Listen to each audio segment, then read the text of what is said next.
Chip War: The Fight for the World's Most Critical Technology, by Chris Miller. Introduction. Imagine for a moment the deep, dark waters of the Taiwan Strait. It's August 2020. A massive American warship, the destroyer USS Mustin, cuts through the waves. Its 5-inch gun is pointed south, a silent but powerful statement. On one side of the ship, the coast of mainland China looms, home to some of the world's biggest and busiest ports. On the other side, the island of Taiwan rises from the sea, a place of bustling cities and towering mountains. Sailors scan the horizon, watching the endless parade of cargo ships carrying goods from Asia's factories to the rest of the world. But deep inside the warship, in a dark room lit only by the glow of computer screens, another group of sailors watches a different world. They see data streaming in from planes, drones, and satellites, tracking every movement across the vast Indo-Pacific Ocean. This ship isn't just a piece of steel, it's a floating fortress of technology, bristling with computerized weapons and missile launchers that can strike targets hundreds of miles away with pinpoint accuracy. You might think a ship like this is the ultimate symbol of power. But on this particular day, the leaders in Beijing were worried about something much, much smaller. Something they couldn't see. They were worried about a tiny slice of silicon. This is the world that Chris Miller unveils in his groundbreaking book, Chip War. It's a world where the most important battles aren't fought with missiles, but with microchips. This book has been called one of the most important of our time, and for good reason. It reveals the hidden story of the single most critical technology on our planet, the semiconductor chip. Today, we're going on a journey. And I promise you, by the end of it, you will never look at your phone, your computer, or even the world around you in the same way again. You will understand how this tiny, almost magical object dictates the price of your gadgets, the power of your country's military, and the entire shape of our modern world. You'll see the secret circuitry that connects us all, and you'll discover who truly holds the power in the 21st century. This isn't just a story about technology. It's the story of our time. Book summary. Our story begins not in the gleaming labs of Silicon Valley, but in the ashes of World War II. It was a war defined by steel and aluminum, by tanks and planes rolling off assembly lines in staggering numbers. The side that could produce the most, won. But even then, a few brilliant minds saw a glimpse of the future. They saw that the next great conflict wouldn't be won by brute force, but by intelligence, by machines that could think. At the time, the idea of a thinking machine was almost science fiction. The most advanced computers, like the U.S. Army's ENIAC, were behemoths. Imagine a machine that filled an entire room, containing 18,000 vacuum tubes, each the size of your fist, glowing like light bulbs. It was an incredible feat of engineering, able to calculate artillery trajectories faster than any human. But it was also clumsy and unreliable. The tubes burned out constantly, and because they were bright and hot, they attracted moths, requiring engineers to literally debug the machine. It was clear that if computing was going to change the world, we needed a better switch. We needed something smaller, faster, and more reliable than a vacuum tube. The answer came from a unique class of materials called semiconductors. Most materials are simple. They either conduct electricity, like copper, or they block it, like glass. But semiconductors, like silicon, are special. They can be coaxed to act as both. In 1947, at a legendary research center called Bell Labs, 3 scientists, John Bardeen, Walter Brattain, and the notoriously brilliant but difficult William Shockley, created the first working transistor. It was a tiny device made from semiconductor material that could act as a switch, turning an electrical current on or off. An on current could represent the number 1, and an off current could represent a 0. With just ones and zeros, you can create the language of all digital computing. This was the breakthrough the world was waiting for. The transistor was the switch, but it was just the first step. The real revolution happened about a decade later, in two different labs, almost at the same time. In Texas, a quiet, brilliant engineer at Texas Instruments named Jack Kilby was thinking about the tyranny of numbers. Even with transistors, building complex electronics meant wiring thousands of them together by hand. It was a tangled mess. Kilby had a revolutionary idea. What if you could build all the components of a circuit, the transistors, the resistors, everything, not as separate pieces, but out of a single, solid block of semiconductor material? In 1958, he built the world's first integrated circuit, a collection of components on one tiny sliver of material. It became known, more simply, as the chip. Meanwhile, in a sleepy California town called Palo Alto, a charismatic visionary named Bob Noyce had a similar insight. Noyce was one of a group of brilliant young engineers who had quit working for the difficult William Shockley to form their own company, Fairchild Semiconductor. This group, later known as the Traitorous Eight, are often credited with founding Silicon Valley. Noyce's version of the integrated circuit was even more elegant than Kilby's. He figured out how to build the transistors into the silicon and then print tiny metal wires directly on top to connect them.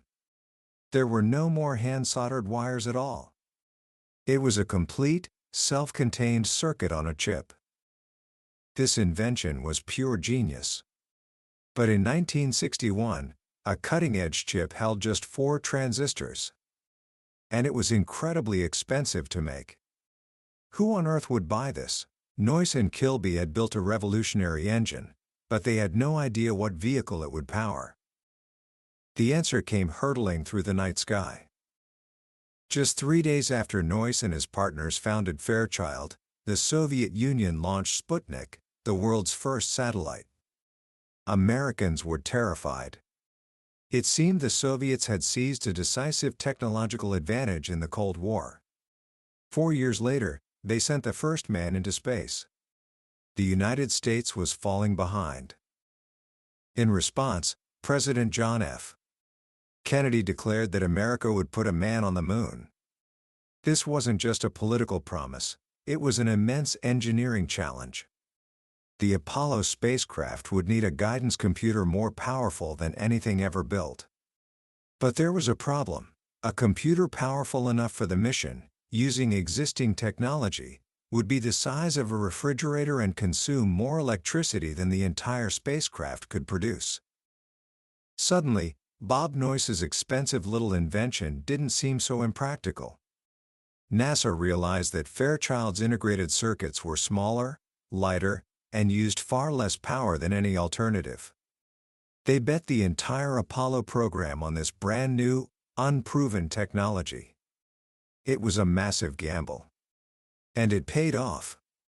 The computer that guided Apollo 11 to the moon weighed only 70 pounds and was 1,000 times smaller than the room-sized ENIAC. The space race gave the chip industry its first major customer. The second came from the heart of the military. The Air Force needed a new guidance computer for its Minuteman II missile, a weapon designed to carry nuclear warheads across the globe to strike the Soviet Union.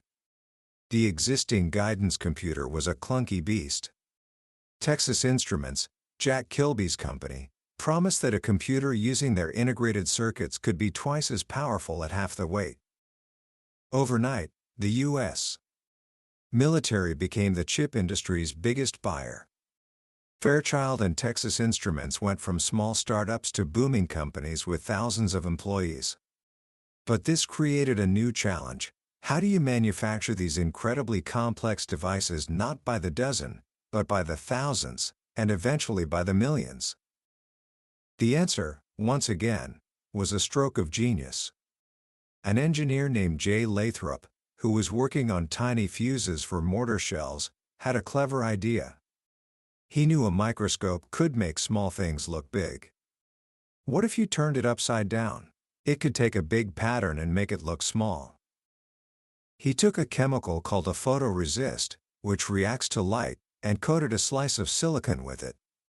Then, he shined light through a stencil, or a mask, of the circuit pattern he wanted to create. The light passed through the upside-down microscope lens, shrinking the pattern and projecting a miniature version onto the silicon. Where the light hit, the chemical changed, and it could be washed away, leaving a perfectly carved pattern on the silicon wafer. He called it photolithography, literally, printing with light. This technique transformed chip making from a delicate handicraft into a mass production process.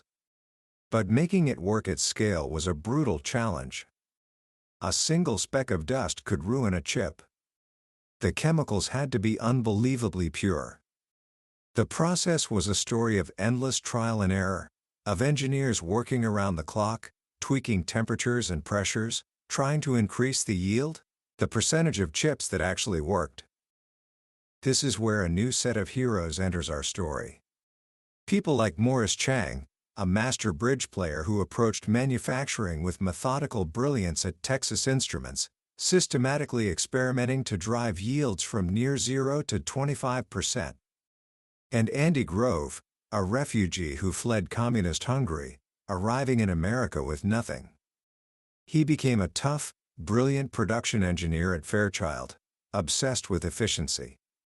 These weren't just scientists, they were manufacturing experts who understood that making Moore's Law a reality wasn't just about physics, it was about mastering the factory floor. What is Moore's Law? In 1965, Gordon Moore, one of Fairchild's co-founders, noticed something incredible. He saw that the number of transistors engineers could fit onto a chip was doubling roughly every year. He predicted this trend would continue, leading to chips with exponentially growing power. This prediction came to be known as Moore's Law. It wasn't a law of physics, it was a law of human ingenuity and economic drive. It became the guiding principle, the heartbeat of the entire industry. Double the power, at a lower cost per transistor, every couple of years. It was a relentless rhythm that would change the world. As the industry grew, it began to split into two worlds, two philosophies. In the Soviet Union, leaders were obsessed with catching up to the United States. They built their own version of Silicon Valley, a secret city called Zelenograd. They even had their own spies, like Joel Barr and Alfred Sarant, two American communists who defected to the USSR and helped build the Soviet computer industry. But the Soviet strategy was fundamentally flawed. It was built on a single command from the top: copy it. Soviet engineers were brilliant, but they were ordered to reverse engineer American chips. The problem is, stealing a chip is like stealing a cake. You have the final product, but you have no idea about the recipe, the oven temperature, or the subtle techniques the baker used. The real secrets weren't in the chip itself, but in the complex manufacturing process, the know-how locked in the minds of people like Morris Chang and Andy Grove. And because of Moore's Law, by the time the Soviets managed to copy a chip, Silicon Valley had already raced ahead to the next generation. The copy-it strategy condemned them to always be a step behind. Japan, however, took a completely different path. A young entrepreneur named Akio Morita, co-founder of a small electronics company called Sony, saw the transistor not as a military device, but as a key to revolutionizing consumer products. He licensed the technology from Bell Labs, and, in 1955, created one of the world's first transistor radios. It was a huge success. This began a new era. American companies like Fairchild and Intel were happy to license their technology to Japanese firms, who they saw as years behind. But Japan's strength was in taking that technology and building incredible, high-quality consumer products. They perfected manufacturing and identified new markets that Silicon Valley overlooked. Soon, Japanese firms like Sony and Sharp were dominating the markets for calculators, televisions, and VCRs.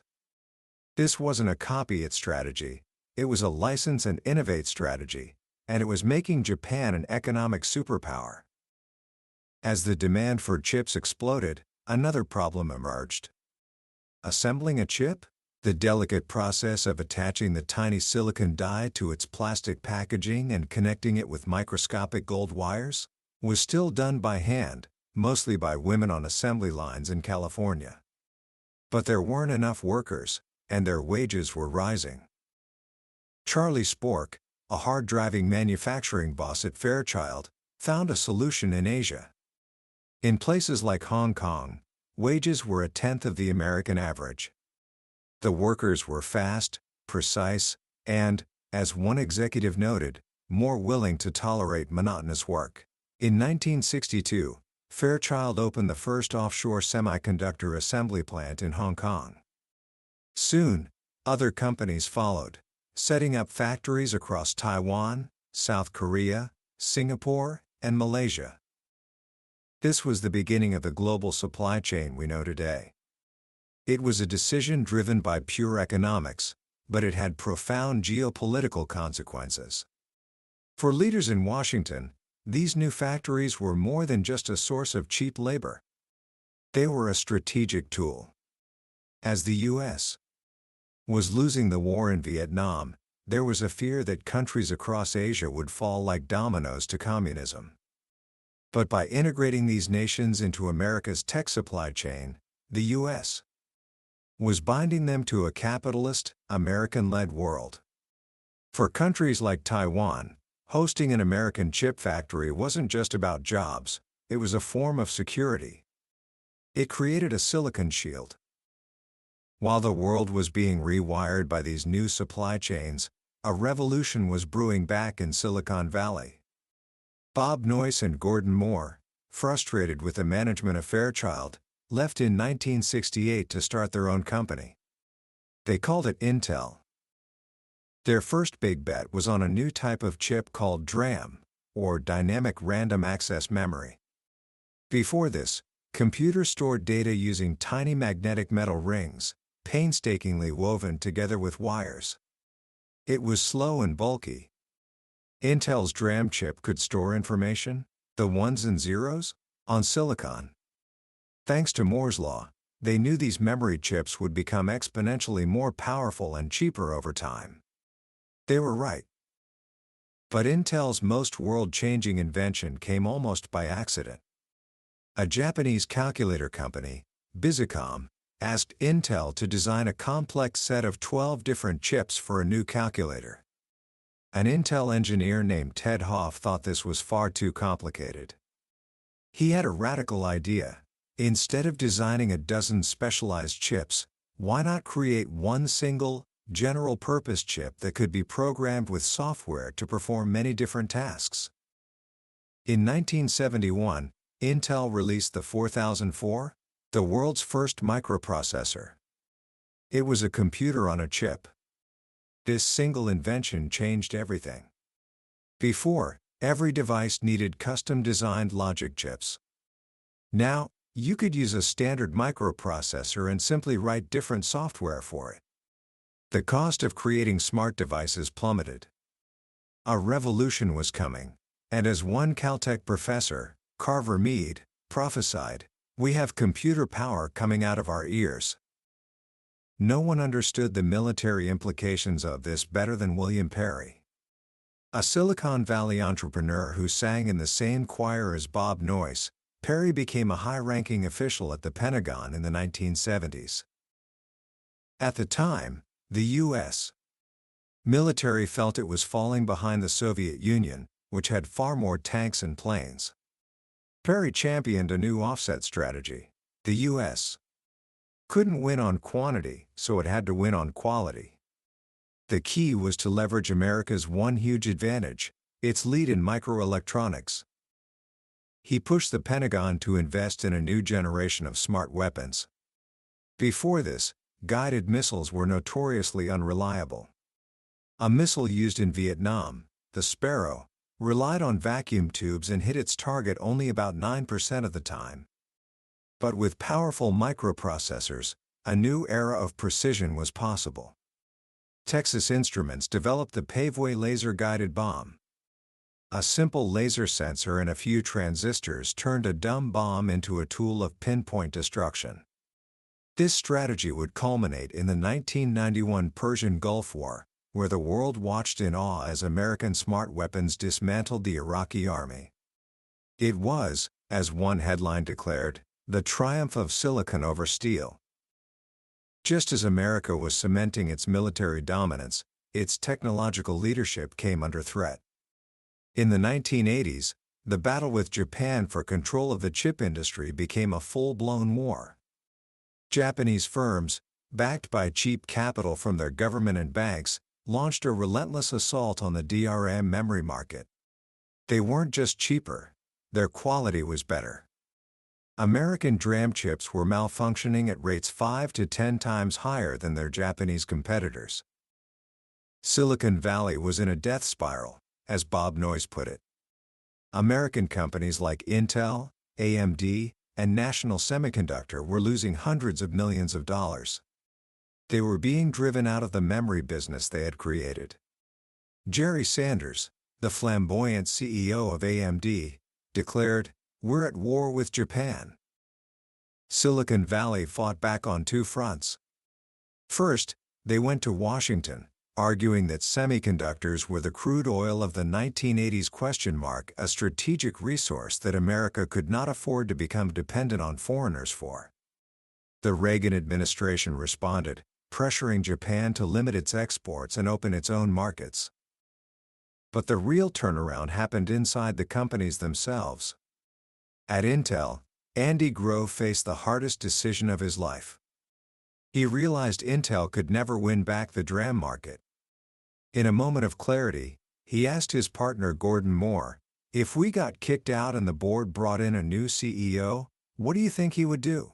Moore replied, "He would get us out of memories." Grove's response was simple: "Why shouldn't we walk out the door, come back in, and do it ourselves?"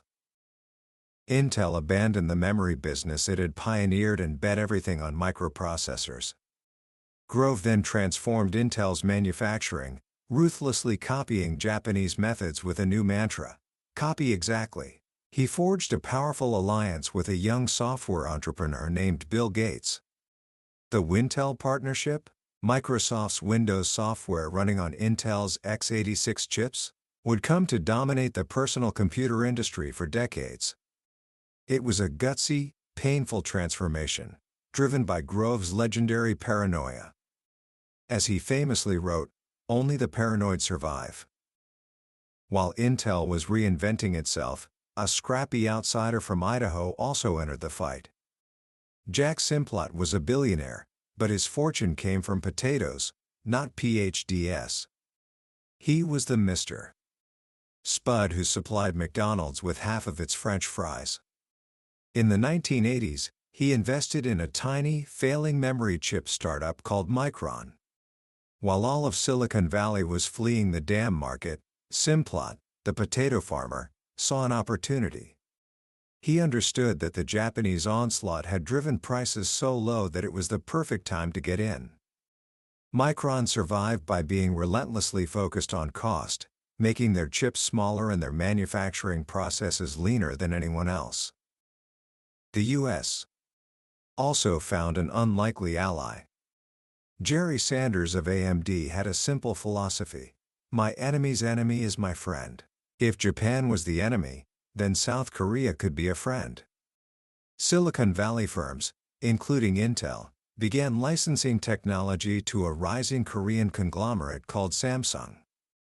Led by its founder, Lee Byung-chul, who had started out selling dried fish, Samsung was determined to become a global tech giant.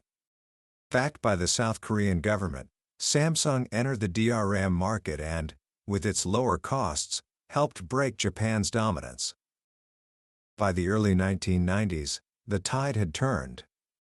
Japan's economic bubble burst, and its chip industry, which had overinvested on a massive scale, entered a long decline. America was resurgent. The Soviet Union, technologically outmatched and economically broken, collapsed.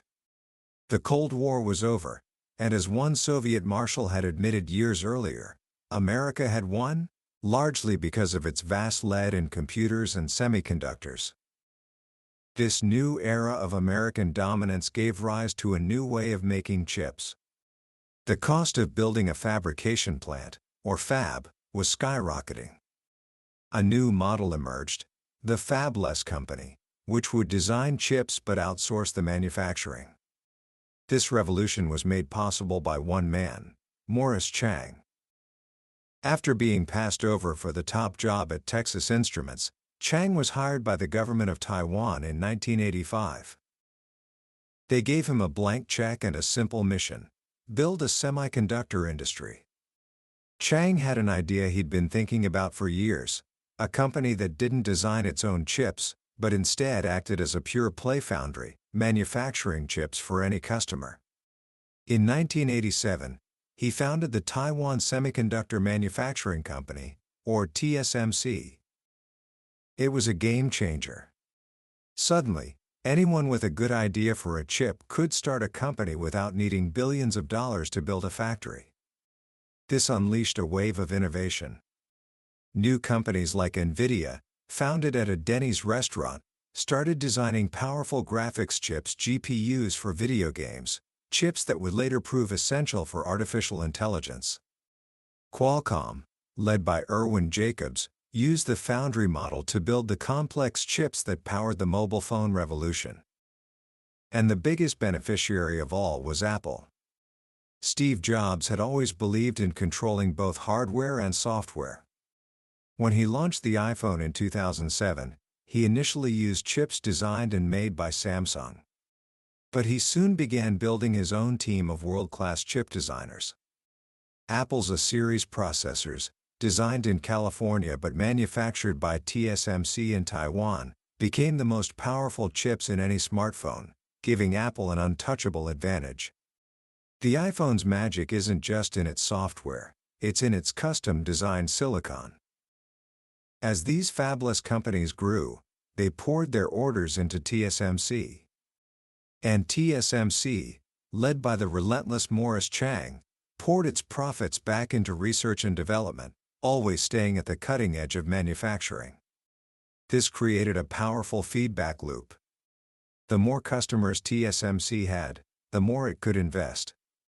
The more it invested, the more advanced its technology became, attracting even more customers. The technological frontier was becoming incredibly challenging. To keep Moore's Law alive, the industry had to make an immense bet on a new, almost impossibly complex technology called extreme ultraviolet, or UV, lithography. For decades, chipmakers had used light to print circuits. But to draw ever finer lines, they needed light with a shorter wavelength. UV light has a wavelength of just 13.5 nanometers, so short it's closer to an X-ray than visible light. But you can't just make an UV machine. The light is so fine it's absorbed by almost everything, including air. The machine has to operate in a perfect vacuum. It requires the flattest mirrors ever created by humanity. And the light source itself is an engineering marvel, a system that fires a powerful laser at a microscopic droplet of molten tin 50,000 times a second, vaporizing it into a plasma that emits just the right kind of light. Only one company in the world mastered this technology, a Dutch firm called ASML. Each UV machine costs over $150 million, weighs 180 tons, and contains hundreds of thousands of components sourced from a global network of specialists, lasers from Germany, optics from Zeiss, and key parts from the United States. By the late 2010s, the chip industry had consolidated around a few choke points. 3 American companies dominated the software used to design chips. One Dutch company, ASML, had a monopoly on UV machines. And when it came to manufacturing the most advanced logic chips, the brains of our smartphones and computers, only 3 companies were left in the race: America's Intel, South Korea's Samsung, and Taiwan's TSMC. And then, Intel stumbled. For decades, Intel had been the undisputed leader, the company that drove Moore's Law.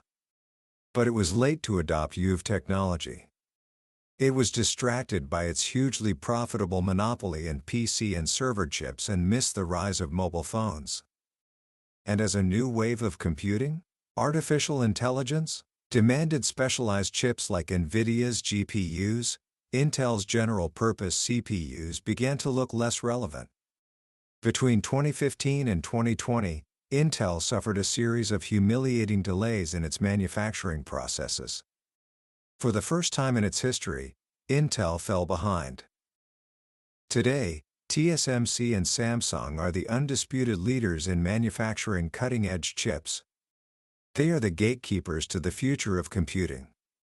And this has brought us to the final, and most dangerous, chapter of the chip war.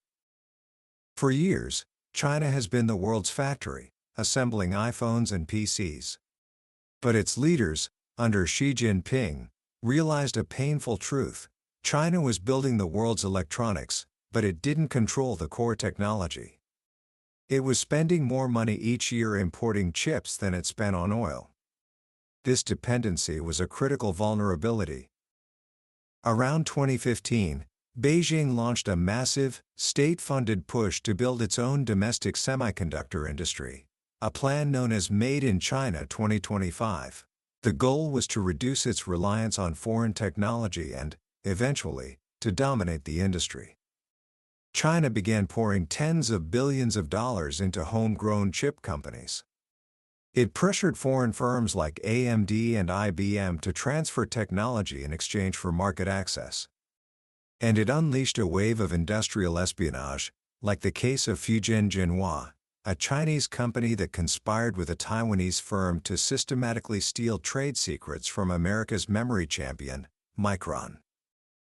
The central player in China's ambition is Huawei. Founded by a former People's Liberation Army engineer, Ren Zhengfei, Huawei grew from a small importer of telecom gear into a global giant, dominating the market for the equipment that runs our 5G mobile networks. It also built a world-class chip design arm, HiSilicon, which designed the powerful processors in its smartphones. For a time, it seemed Huawei could be China's answer to Apple or Samsung. But Huawei had a fatal weakness. Like Apple, it designed its own advanced chips, but it relied on TSMC to manufacture them. And TSMC's factories were full of American equipment. This was the choke point. The Trump administration, seeing China's tech rise as a direct threat, decided to act. They weren't just thinking about trade, they were thinking about strategic dominance. An official put it bluntly: everything we're competing on in the 21st century, all of it rests on the cornerstone of semiconductor mastery. In 2019, the U.S. government placed Huawei on something called the Entity List, banning American companies from selling it technology. Then, in 2020, it tightened the screws. It declared that any company, anywhere in the world, that used American equipment to make chips for Huawei would be in violation of U.S. law. The effect was devastating. TSMC was forced to stop making chips for Huawei. The Chinese tech giant's global expansion ground to a halt. Its smartphone sales collapsed. A corporate giant faced technological asphyxiation. The United States had weaponized the supply chain. And this brings us back to where we started, the Taiwan Strait. The world's most critical technology, the advanced chips that power our entire digital civilization, are manufactured in one of the most dangerous geopolitical flashpoints on Earth. Taiwan, which China considers a renegade province, is home to TSMC, the company that fabricates over 90% of the world's most advanced processor chips. If a conflict were to break out, if those factories were to be damaged or shut down, the global economy would face a catastrophe. A single missile strike on one of TSMC's advanced fabs could cause hundreds of billions of dollars in damage. The production of phones, computers, cars, and data centers would grind to a halt. The cost would be measured in trillions. This is the ultimate dilemma. Taiwan's dominance of the chip industry serves as a silicon shield, making it too important for the world to allow it to fall. But it also makes the island an irresistible prize, and it puts the entire global economy hostage to the fragile peace in the Taiwan Strait. The chip war is not over. It is just beginning. It is a quiet war, fought in labs and boardrooms, in government offices and factory floors. But its outcome will determine the future of technology, the global economy, and the balance of power for the century to come. Commentary. When you finish a book like Chip War, it's like someone has handed you a pair of X-ray glasses. Suddenly, you see the invisible architecture that holds up our world. We think of our era as being defined by software, by apps and social media, by the cloud. But Chris Miller reminds us of a fundamental truth: none of it exists without the hardware. The entire digital universe, from the silliest TikTok video to the most sophisticated military AI, is built on a physical foundation of silicon, carved with patterns of almost unimaginable complexity. The most powerful lesson from this book, for me, is the incredible importance of manufacturing. We tend to celebrate the lone genius, the inventor in the garage, the brilliant coder who writes a world-changing algorithm. And those people are crucial. But the story of the semiconductor is a powerful reminder that an invention is useless until you can make it reliably, cheaply, and at a massive scale. The heroes of this story are not just the Nobel Prize-winning physicists like Shockley and Bardeen, but also the relentless factory bosses like Andy Grove and Morris Chang, who obsessed over yields and production processes. They understood that Moore's law wasn't just a scientific prediction, it was a manufacturing challenge, a promise that had to be kept every single year through sheer force of will and operational excellence.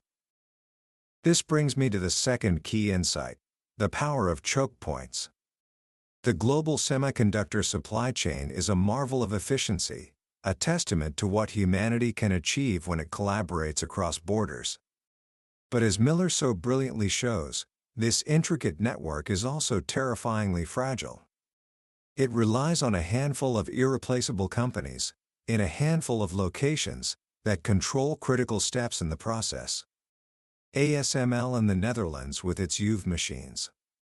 A few American firms with their design software. And, of course, TSMC in Taiwan. This concentration creates immense leverage. The United States didn't need to build a better 5G network than Huawei. It simply needed to control the tools that Huawei couldn't live without. Understanding where these choke points are is the key to understanding power in the 21st century. So, what can we take away from this? How does this story apply to your life? First, develop a deeper appreciation for the physical world. The next time you hold your smartphone, take a moment to think about the journey its components have taken. The design from California, the silicon from Japan, the machine tools from the Netherlands, the fabrication in Taiwan, the assembly in China. It is a miracle of global cooperation, and also a source of immense tension. Recognizing this complexity makes you a more informed citizen of the world. Second, understand that true innovation isn't just about the what, it's about the how. Whether you're interested in business, engineering, or art, the ability to execute, to produce, to bring an idea to life consistently and with high quality, is often more important than the initial idea itself. The world is full of brilliant ideas. It's the people who can build things who truly change it. Finally, pay attention to the intersection of technology and geopolitics. The decisions being made today in Washington, Beijing, and Taipei about the flow of these tiny chips will have a bigger impact on your future than you can imagine. They will shape the jobs that are available, the technologies you use, and the security of the world you inherit. The chip war isn't some distant conflict, it's the defining struggle of our time, and its front lines run right through the devices in your pocket. That was a summary of Chip War by Chris Miller. We've journeyed through the incredible highlights today, but I'll be honest with you, a summary can only show you the map. The real adventure happens when you explore the territory yourself. The true magic of a book like this is in the details, the quiet moments when a particular story or a simple phrase connects with you in a way you didn't expect. This podcast is designed to help you decide if this book is worth your time. If anything we've discussed today has sparked your curiosity or made you see the world a little differently, I urge you to grab a copy. Reading it isn't just about learning facts, it's an experience that can genuinely change how you see the invisible forces shaping your daily life. The link to the book is in the description below.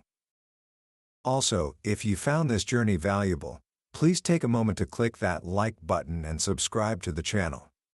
It lets me know that we're on the right track, and it ensures you won't miss our next exploration into another life-changing book from the billionaire's bookshelf. Let's keep learning and growing together.